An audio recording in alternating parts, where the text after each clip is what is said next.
Üçü gününden ayağa kızıl paketini Astorya'nı götürüyorum.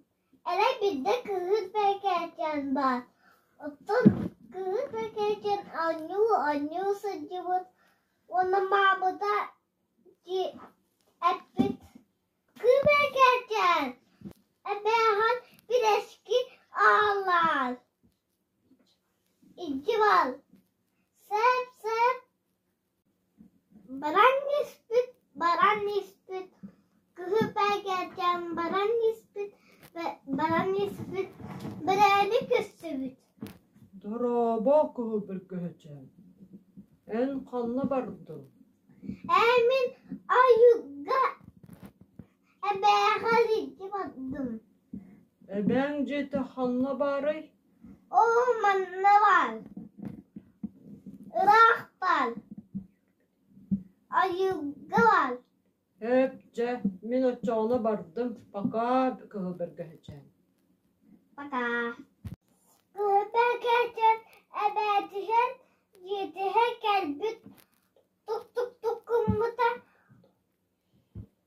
Kim kelle? Min Kıbrık'ın. Anı di tutağın üyehe tart onunla giyir. Kıbrık'ın yedihe gelbüt. Min bir eski aldım. O stolga vur onunla miyaha gel. Ebe. Toho ililerin ulakani. Yine şöyle kuharı. Ebe. Toho kukaktı ulakani. Yine üşügecik isteri. Ebe. Toho kaktı ulakani. Yine üşügecik görürü. Ebe. Toho çistelin ulakani. Yine sürübün.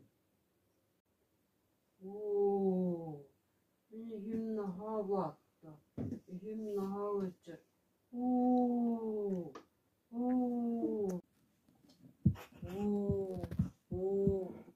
Kaya bu.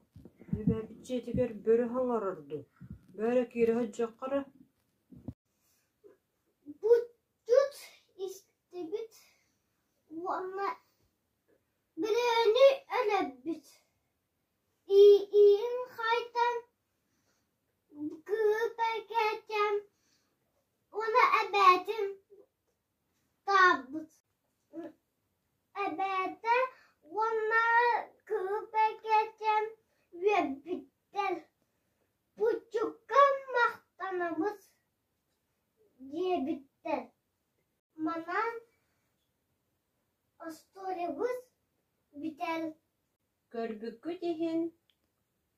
Mahtanımız